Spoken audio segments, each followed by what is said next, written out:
Welcome to the Landscaping Podcast. My name is Joel Barnett and I'm your host. And today's episode, I'm talking with Nick Rickard from Sheoak Design. Nick is a designer based on the Mornington Peninsula in Melbourne, and has also added regenerative property maintenance to his list of services that he offers. And in this chat, Nick will talk about part of the reasons why he likes to do that type of maintenance, and he doesn't have sustainable in his business name because he wants to not necessarily sustain the landscape or soil works or whatever they're working on, but he actually wants to improve things as well. So got a pretty good mindset based around that. And he's also got a similar point of view to biodiversity is what Peter Donegan does with, in terms of not sort of having a big bright sign saying this garden is biodiverse, but just by incorporating it into a normal landscape design.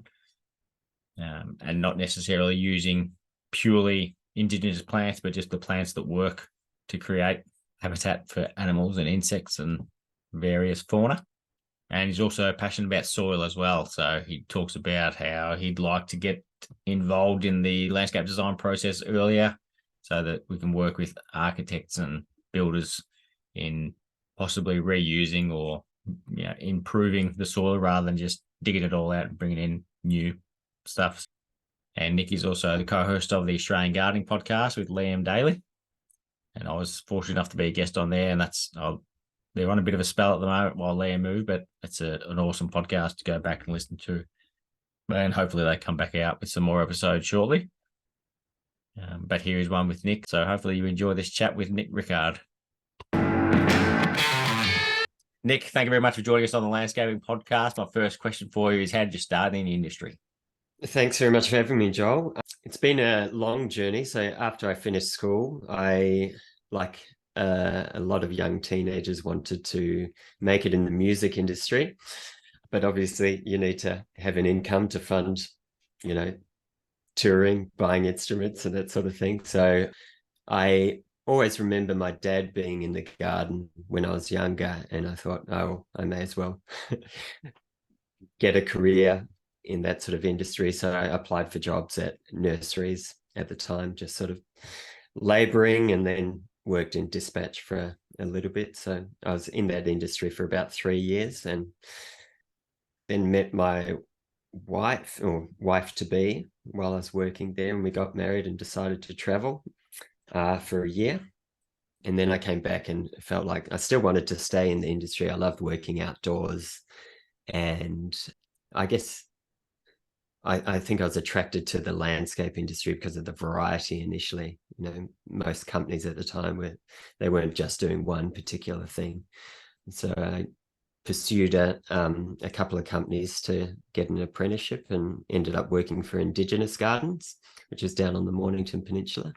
So I was working for them for 3.5 years until I finished my apprenticeship.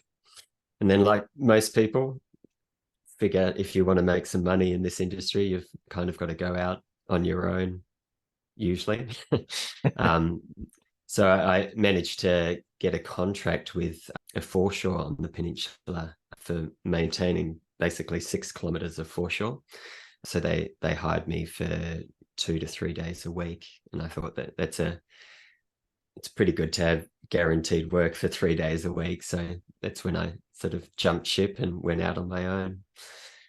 And what sort of instrument were you playing when you're at school? I was a drummer initially, but I feel like the stories of a lot of bands is no one can sing.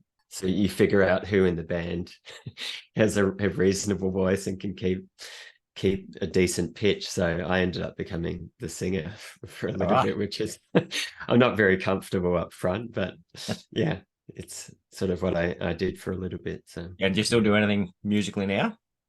I dabble a little bit myself. I don't know if anything's good enough to release. So I just sort of trying to enjoy the process. I think I relate this to my career as well. I struggle with the journey component of creating either a design or a song. It's like I'm always trying to get to that end result. But now, as time's gone on and I'm getting older, I'm enjoying the process and just appreciating that. And it doesn't matter too much what the end result is. So, Yep. yeah. And with working for, was it Indigenous Design that you worked for first, or was it a different company called? Indigenous Gardens. Okay. Yeah. And working for them, was that a specific thing that you wanted to work for them because they were doing Indigenous gardens, or that was just available, and then is that where your passion for it started? To be honest, I'd heard of the word before, but I didn't quite understand, I guess, what it meant. So I just, was drawn to that company.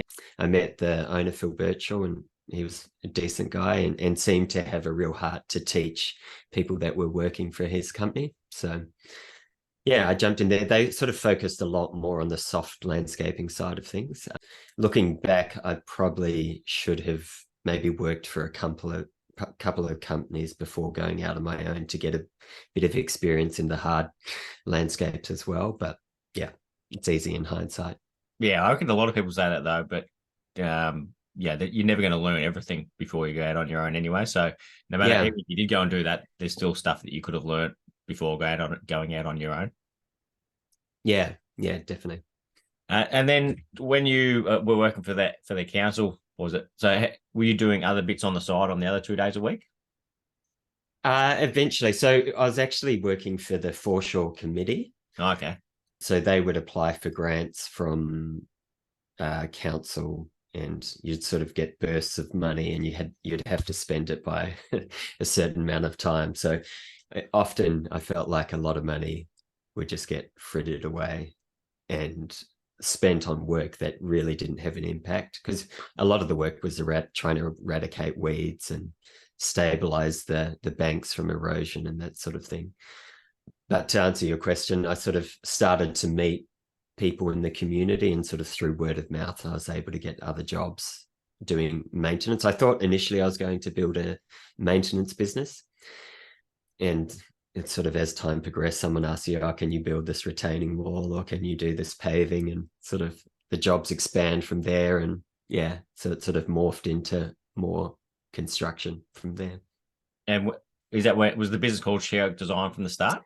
Sheoak Landscape Maintenance, which is a bit wordy, into Sheoak Sustainable Landscapes, which is again a bit wordy, and then into Sheoak Design.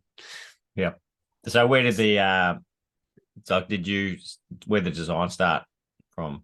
Where did I was probably 2.5 to 3 years through my apprenticeship, where I guess I was a mature aged apprentice. I was 22, 23 when I started.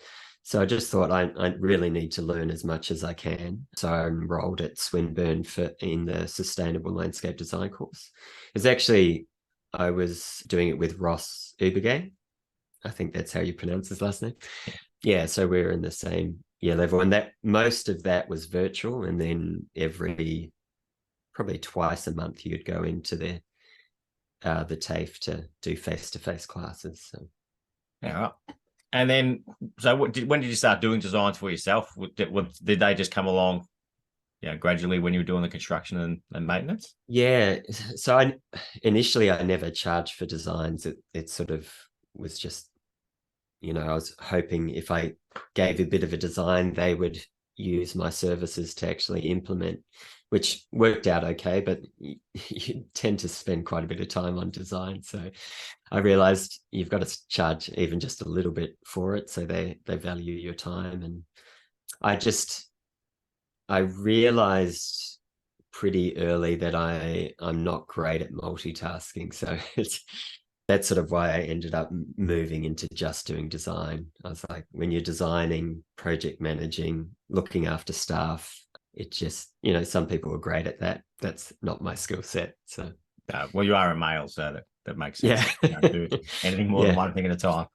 Well, I hear most landscape companies that do well, they have their partners often doing a lot of the work in the background. So how many staff did you have at the most when you were working? I had 2 full-time and 3 laborers at one stage. So it was good fun. We're sort of churning through the jobs, but it was too much for me to I'm a slow thinker and like to process things slowly. And it's like when things are just hectic and there's so much going on, you can just get overwhelmed quite easily. So Yeah, well, there's plenty of things that change in a landscape build. So then if you've got 4 people standing there staring at you, waiting to make a decision, that can, yeah, be yeah. challenging.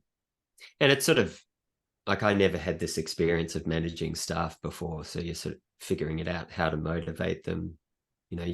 If you can give them responsibility, and sometimes it doesn't work and you've got to learn the lesson the hard way. So Yep. And then have you ever had any employed any designers since you moved solely to design? no, that's one of the things I was sort of hoping that the business would grow organically where I'd meet other designers, but I seem to have met other designers which are doing the same thing that I'm doing, just going solo. And that can work, but I feel like you need to build a team where you can outsource, whether it's the 3D renderings or various components, so that you can do a project at a reasonable pace. Otherwise, if you're doing everything, it can take quite a while. Yeah, especially because you want to be able to say yes to clients. You don't want to say, oh, you have to wait 6 weeks before you start your design. You kind of want to take it on, but then you can't be working on multiple designs at the same time. So one's going to be doing nothing. So yeah, it can be good if you can have that someone else working on that, ticking along. Yeah, that's right. I've tried to keep it fairly low key where I'm only working on a couple of designs at one time. Otherwise, you just get pulled in too many directions. So. And has it been a challenge having to work out how to charge enough for clients? Seeing how you were coming from not charging anything initially when you were doing construction. Initially, yeah. I guess what's helped me, I've read quite a few books on sales over the years, which has, I guess, given me the confidence to. I guess the key point is they said the sales game is you've got to be playful with it. So you've got to gauge where your clients are at and try and be bold and confident at times. And if it doesn't work, you negotiate with them from there. So I've over the years sort of slowly increased, and I've been shocked at what some people are willing to pay for a design and how quickly they'll just say, yeah, that's fine. We'll go ahead with that. So yeah, should go on higher. Yeah, that's right. But sometimes you underestimate what's involved. You think you're charging a lot, and then you start sinking your teeth in it, and you're like, oh, there's a lot of detail in here. So yeah. I find when you're charging more, you might think, oh, well, that's a lot that they've agreed to pay, but then you subconsciously put in more effort to it and more detail, and you give them more than what you would have if they had paid less anyway. So luckily, they definitely get what they pay for. I've actually had an epiphany recently that I think my ideal market is sort of in the middle class, where it's not these designs where there's just so much detail and you have to really spend a lot of time doing it. It's, they're great, and there's some architecture firms that do that really well, and there's a team of people doing it. But I think when working by myself, it's sort of better that middle of the range where you're charging a fair price for the service you're providing. And then I like being involved after as well, if I can. As well, where I found with the jobs where I'm charging a lot more, they don't tend to get you involved. It's after. I don't know if that's normal. They sort of just pay for the design, and then it's the landscaper's job after that to implement. So yeah, I've seen a lot of the really expensive designs, like over 20 grand for the design. And some of the detail in it is amazing, but it's also irrelevant. Like we didn't need to use a lot of the details it provided. So yes, you're getting a lot of detail, but do you need to, it's like a lot of things. You could have a car with a million different things and all these fancy bits and pieces, but do you really need them all? Yeah. Well, I figured because I don't have a background in construction, I've got a bit of an idea how things are put together, but I think ultimately if you engage the right contractor, they know best. So it's great if you've got that collaboration of design. This is the sort of aesthetic I'm trying to create. And then as far as how it's put together, give that to the landscaper and allow them to exercise their profession. Yep. Yeah. It's no different to a landscaper, a builder saying how something should be designed. That's not their area of expertise. So Yeah. like, you know, they'll know a little bit about it, but a Yeah. designer or architect is going to know a hell of a lot more and a bigger picture as well. Yeah. And I think it just takes a bit of humility each way. Yeah. You know, don't feel threatened if the builder gives some design advice. If it's a good idea, you know, go with it. So yeah, you can listen to it, and like maybe 90% of the time that they're going to be wrong, but 10% they might have a good idea. So you don't have to take everything on board, but you want to listen to everything. Yeah, definitely. So have you got a team of landscapers who you recommend? Because a lot of the time when we get designs, they want us to build it as well. So because a lot of people like only deal with the one person. So have you got a team who you work with, who you recommend, and they know your style? I try to, but at the moment, a lot of the landscapers are booked up for, you know, well over 6 months, if not a year. And most of the time, once you've finished a design, they're wanting to implement straight away. So yeah, I've been trying to connect with more landscapers. Like there's a lot of landscapers out there. Yeah. So it's just building those relationships and, you know, give some of the smaller companies a go on the smaller jobs and see how they go. And yeah, I think it's something I'm looking to do at the moment because of that is work with other landscapers as well. So it's it's almost like separating the design side of the business from the construction. So if we can build it, we will. But a lot of the times the clients don't want to wait 12 months for us to get to it. So then I'll find other landscapers who I know could who I know do good work, and then get them to quote it. And I'll be like you as well, because I want to be involved with it to see it get built. So whether that's something I need to add in to the design or just wear it until I realize I don't want to do it anymore, and then and then just palm them off. But yeah, it's good to have a team of landscapers and also garden maintenance teams who you can refer work to, so that everyone knows each other's style and what each other likes. Yeah, definitely. It's something I saw on your Instagram page, which I was curious about, was another company you got, or another page called Mobot. Tell me about that. So I'm friends with Tim from Radar Landscapes. It was his baby to begin with. So the idea is a subscription-based robotic mowing service where people pay a monthly fee and we install a robotic mower on site. It's basically to kind of targeting those that either have holiday homes or don't really want to think about their lawns or how to figure out how to use a robotic mower. So we install it on site. If anything goes wrong, we get the notification, turn up and fix the issue, change the blades, do any maintenance over the years.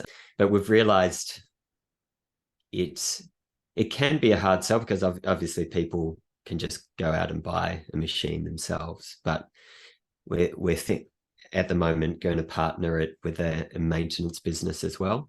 So we're sort of trying to figure out a name at the moment for that business and going down the path of providing, I guess, regenerative agriculture principles in garden maintenance. So Mobot will be a part of that service, and it just means we can spend less time looking after the lawn and more time on the gardens. I love the idea. What's a ballpark figure on the monthly subscription for it? It starts from $250 a month and goes up to $480 for the bigger machines, which can sort of slash paddocks as well. So I think if you calculate how much they would be paying for a contractor to come in, I think it's, quite similar at the end of the day. So and they're good. The robot lawnmowers are good because they are like cutting all the time. So it's not like the grass is growing along and they're getting cut back. It's actually just taken off the tip all the time. So which is good for thickness of the grass as well. Yeah, definitely. And I was chatting to a client, they've got an issue with capeweed in their paddock. And so I'm saying, if you're slashing that paddock every night, it doesn't give the chance for these weeds to keep spreading, so you can keep them at bay. So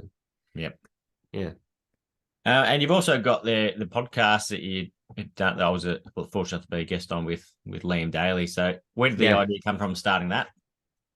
That was Liam's idea. I'm good at jumping on board other people's ideas.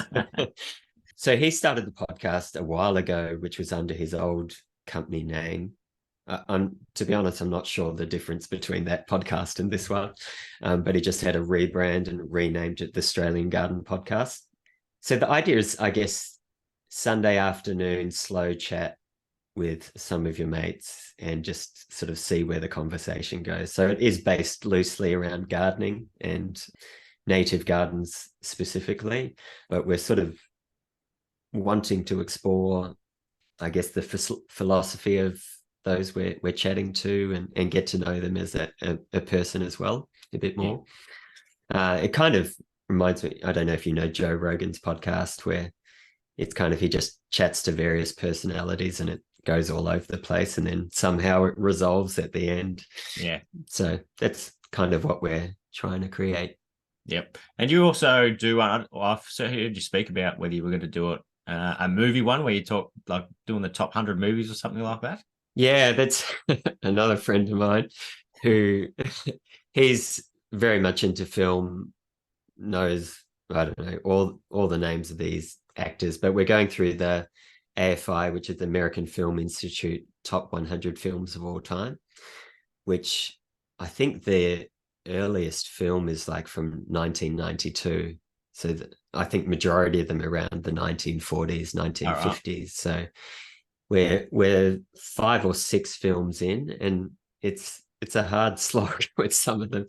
Like we just watched Lawrence of Arabia, that's 4 hours long, and they're good. I'm enjoying them because you have to slow down a lot compared to like your Marvel movies, which are just so intense, so much information, so much is going on at one time. These movies are slow. You sort of need to listen closely to the dialogue and to understand what's going on. So I think I was saying to my friend, they tend to treat you with a bit more respect and intelligence. They trust that you can sort of listen to the dialogue and figure things out, whereas a lot of modern movies that it's sort of just in your face, it's upfront what they're trying to say.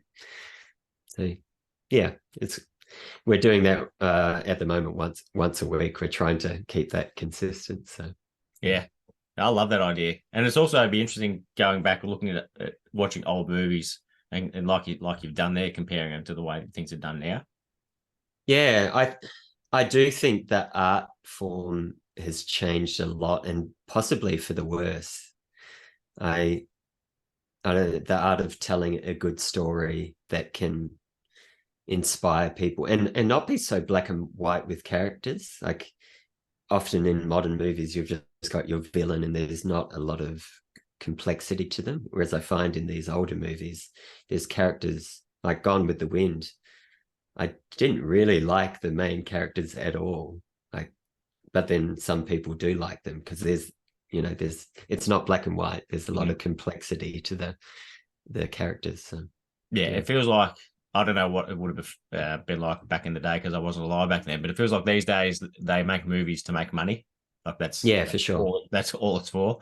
So yeah, putting in all these things, like they've got a list of things, put in heaps of explosions that'll make money, put in a love story that'll make money. Like they just that's right. Together, but it's not really a cohesive story. Yeah, not much depth to it. Yeah, definitely. With your design side of things, what sort of do you find yourself having to knock back anyone because you've got more of the sort of native and indigenous style and sustainable style that you like? To be honest, I've tried to be quite flexible when it comes to design. I haven't been when I did my apprenticeship, I was probably a bit more gung-ho. This is what I'm doing. There's no sort of compromise. But I think with anything, as you mature in life, you sort of I don't know, you show a bit more grace and compromise a bit with people and willing to work with them. So I think my goal now is to not necessarily create a particular type of design, but to maybe educate clients a little bit along the way. So even if you plant, a small seed, that I'm happy with that. So I do tropical style gardens, native style gardens.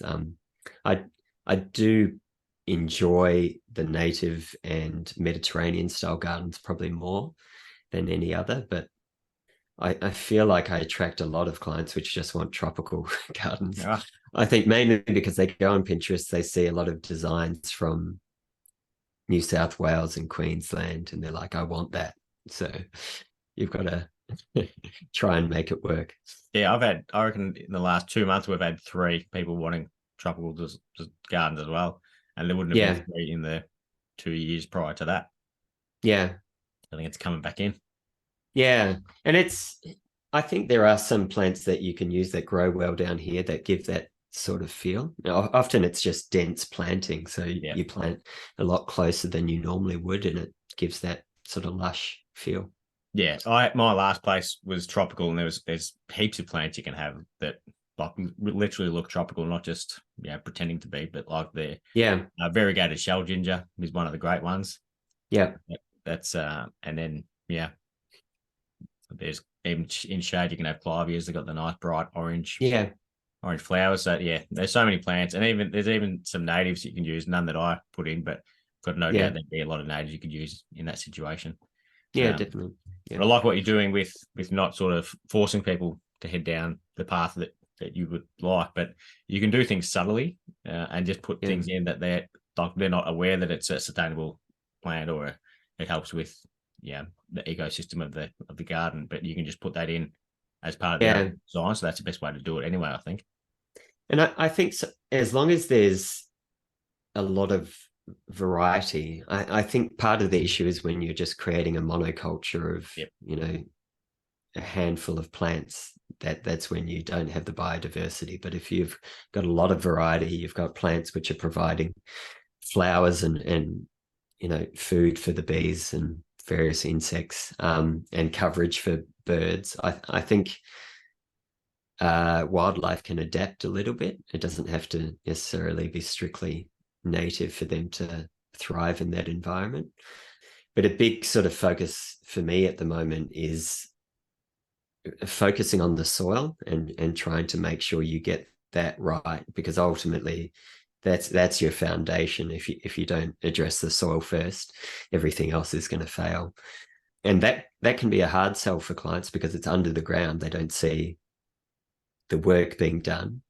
If they're trying to cut costs, they will often buy cheaper soil or not do the work necessary to make sure there's good drainage, and they suffer long term for making that decision. So I just heard, I think it was last week on the Australian Lawn and Garden podcast, he had Craig Castry. So he's a edible gardens expert with 40 years experience, but he was that was a fascinating episode. He was talking about like basically living soils, and the soil can be linked together over like kilometers. But then when you start digging it up, that sort of breaks that up. Whereas, and that's the quality of the soil is more important than adding fertilizer as well. So it was just fascinating hearing the amount of importance that the soil has in new gardens.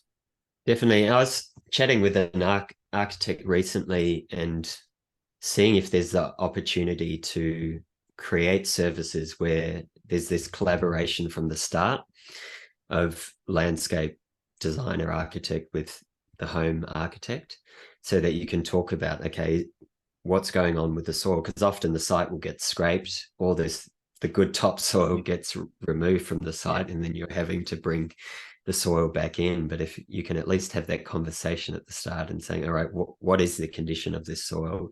Is there anything we can start doing to improve it or keep the good soil on site? And then I think we're going to ultimately get better results with the gardens long term. Because you're right, we really don't understand the complexity that's in the soil, and if we destroy it, you've pretty much got to start again, and it can be a long process. So look, I found that episode just absolutely fascinating, and I learned probably like I say, often you listen to a podcast and there might be 90% of things or 95% you don't learn anything, but the 5% you do. But I reckon that episode was probably 40% stuff I was learning. So there's so much information you can learn just about soil and the basics like that. And I saw on your Instagram, certainly your last few posts, you've been sort of educating people about design as well. So is that something you like doing, like educating people about design and soils and and how to do things properly? Trying to be honest, I feel like with social media, I've been so reluctant to put myself out there as an expert. So I guess it's that idea. Once you put yourself out there, you're open to criticism. So it's maybe I'm a bit too fragile and sensitive. So, but I'm trying to do that a bit more. And I think especially around soil health, there needs to be a bridge between the sort of academic experts and the public. So I think that's where I can potentially play a role, is, you know, reading those books and listening to those podcasts, and then trying to simplify it a bit so that, you know, our clients and the public go, oh, there is actually benefit in paying attention to the soil. And long term, with the maintenance business, I'm going to try and educate clients that put in the resources, the money and the effort to improve the soil over the long term, rather than just try and sustain it. I think that's where I wanted to get rid of the word sustainable in my business, because we're not trying to just sustain where it's at. We want to improve soil over the long term and regenerate it. And if everyone's doing that, if we, you know, sell our property, we're giving that asset to someone else, and it's hopefully they continue that on. So yeah. So to answer your question, yeah, I'm going to try and educate people and just give little nuggets here and there. So hopefully it makes a difference. Yeah, I think that's an awesome way that social media goes, like Instagram particularly. There's a lot of people who are wanting to learn, who go on there not only to look at nice pictures, but they like to learn things and learn the way people do things. So they might see, you've done an amazing garden and you've got some plants that grow and look awesome, and they want to work out how you got them to look as good as that, because they don't look as good as theirs in their backyard. Yeah, definitely. In the course that I'm doing at the moment, they're talking about the various social media platforms and how to engage people on them. And Instagram seems to be the type of platform where it's not overly academic. So you're just trying to give those little bits of pieces here and there that they can think on, and over time you can really steer them in the right direction, rather than giving them this real academic spiel. That must be why I like it so much. It's not too academic. So yeah. Is that a business coach course that you're doing? Like, have you got a business coach or have used one in the past? I've tried a few in the past, but to be honest, I don't think I've been in the right headspace. That's an important part of it. So yeah, for sure. Yeah. It's no criticism of the content or anything like that. I've just wasn't ready to, I guess, make the changes that I need to. It's like I had to hit not necessarily rock bottom, but just realize that if I'm going to stay in business, I really need to make some changes. And that during COVID, I sort of, I don't know, struggled, lost my mojo quite a bit, and struggled through there, and came out thinking, what am I doing? What am I trying to create? And I really didn't have any idea of what direction I was heading in. Stumbled across this business mentoring course, and it was just ticking the right boxes, saying the right thing. And so I signed up a month ago, and sort of have been starting to make changes in the business, the way I interact on social media, the way the systems and processes behind the scenes. And I think because I'm working by myself, I need these systems and processes functioning really well so that I can be as efficient as possible. You know, when you don't have a team of people and you're doing everything, it's very hard to wear the different hats and to make sure things flow. Yeah, it helps keep you accountable as well. So you've actually got something, you've got something rigid to follow, rather than just doing whatever you want because you can. Yeah, that's right. Yeah, and it was interesting hearing you say that you struggled through COVID, because like a lot of people did, but I'm finding that it seems to be the more creative people struggled more than other people. So I don't know, if that's because they need to sort of fuel their creativity by interacting with other people more in a natural way. But yeah, that's something I've been picking up on. That's interesting. Months. I think I don't want to get into the politics of it all, but that had a big impact and just sapped a lot of my creativity. Like, I thought during COVID it'd be a great time to write music, but I didn't do any of that. Yeah. during COVID. So it's interesting. So I think I've just allowed myself space to switch off from a lot of the noise since then, and to just sort of recenter myself and figure out sort of what I'm trying to create. Because often I've made the mistake in the past of being pulled in too many directions. It's like I'd say yes to everything and think I should be able to, run a business, have this social life, go on holidays and do it all, and it'd be fine. But I can't.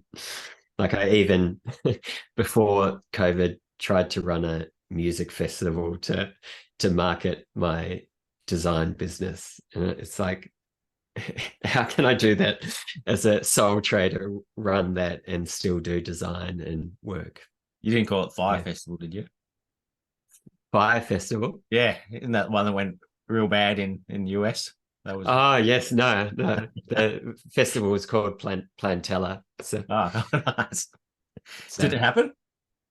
Yeah, I ran 2 physical ones and then one virtually during COVID, which is a great experience, but my business suffered quite a bit throughout it because it just sucks so much time and financial resources as well. And to sell the idea was a lot more difficult than I thought. I think I had I have a romantic idea about business, how you can just sell this attractive idea and people will just jump on board and go, yeah, that's great and fantastic, and they'll just throw their money at you. But it's not the case. Yeah, I find the most annoying thing about business is money.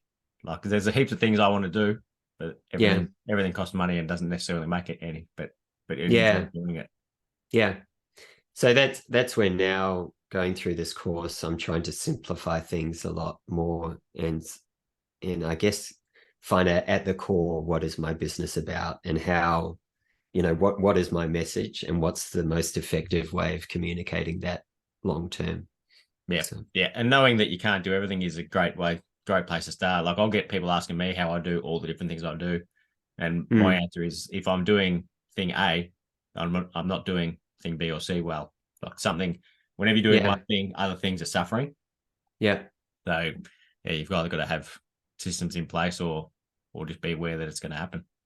Yeah. Well, that's where I figured there's various things I want to do, which I know require time and energy. So I'm going to need a system of design that's going to be very efficient, so that there's very few hurdles that I need to jump through to get a design finished. So yeah. And can you see yourself putting employees on in the future? Probably not in design, but in maintenance, definitely. So I'm at the moment just trying to figure out how design and maintenance will work together. I think maintenance, I really want to be overseeing that. So the idea is to come up with a property management plan that then I can pass on to employees and they can implement from there. And then, design, create the systems and the processes to, I don't want cut and paste designs, but with design, there's similar things in a lot of projects that you're using. So there's maybe a little bit of cut and paste, but you sort of tailor it to the specific site that you're working on. Yeah, I used to think that there was it was a bad thing when I could tell a designer's garden, even like I could look at it and tell who designed it. I used to think that was a bad thing. It's actually a good thing because the client is picking them because they like their style. So it's not the same thing, but they're not going to pick. If they see someone who's does native gardens and then they want a purely tropical one, it doesn't make sense to choose that person. You're better off choosing the right designer for that situation. So it's interesting. I haven't niched myself with the type of designs that I've done, and I don't know if that's been to my own detriment or not. And I'm wondering, if you don't have a, say, particular design style, what is the niche? Because there needs to be something that I think people recognize I'm going to them for that particular reason. Yeah, it could just be if just creating beautiful gardens. Your niche could be beautiful gardens. So because because I'll have people message me saying that, you know, they love the stuff we do on Instagram. But I don't design all of it. We don't design hardly any of it really at the moment. But if they just see an overall beauty that you create, that's why they could want to choose you. Whereas other people, it might be because they want a specific style that suits their house or the garden that they want. Yeah, that's very important. I think what you just said about creating a garden that suits the house as well. I think it's hard if you design native gardens and you've got someone with a home which clearly doesn't suit that style. So if you're not pigeonholed in a particular style, you can, you know, tailor it to the home. Yeah, which is important. So keeps it more interesting as well by not having a niche. Yeah, well, that's the reason why I didn't niche. I didn't want to restrict myself, and I'm still learning a lot about plants. And you know, you go through phases where you like particular plants, then you move on to new varieties as you discover them. So yeah. And what sort of stuff do you do outside of work to keep yourself occupied? Outside of work, I did think working for myself would allow a lot more freedom, but I feel like you work more than what you would if you worked for a company. But I've tried to restrict myself, so I usually don't work weekends. So I spend a lot of usually. I'll say I don't. So I spend a lot of time with the family. We try and go camping. I'm not a camper, but because it's budget friendly and gets the family outdoors, I really see the importance of spending as much time outside, especially for kids. You know, I've got 3 kids, and the 2 older ones, when they're on devices or getting too much technology, you can see them. There's a burden upon them where they just seem to feel depressed and they're angry. So you just get them outside, get them moving their body, and they become a lot more cheerful and happy and just content with the simple things in life. So I enjoy going to the beach, going for walks. During the winter, my wife and I have been trying to escape Victoria and go to somewhere warmer. So we went to Queensland last year. This year we went to Central Australia. So did lots of walks, which is great. Yeah, and then just doing the simple things. Yeah, that's right. And then I'm trying to keep music a part of my life, and I enjoy that sort of creative process. And I don't know if any music will see the light of day, but Well, something I loved that you and Liam spoke about in your first episode of the podcast was the link between composing music and composing a landscape design. So can you just touch on what you spoke about there?